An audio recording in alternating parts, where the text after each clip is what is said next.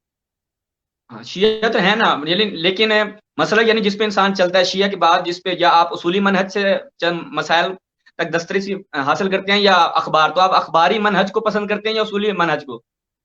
جی اب میں نے چونکہ میری پہلے بھی آپ سے اسی حوالے سے گفتگو ہوتی رہی، آپ بڑے کمال کے جملے آپ شہباز اپنی ویڈیوز میں بولتے ہوتے ہو یا اپنی تمہیدی گفتگو میں بولتے ہوتے ہو، تو اسی قسم کا جملہ یہ ہے کہ میں جو جب مجھ سے پوچھا گیا تھا کہ آپ کا نظام کیا ہے، تو میں کہتا تھا کہ جو چیز اچھی لگے، جو بات صحیح ہو، جہاں سے ملے لے لو.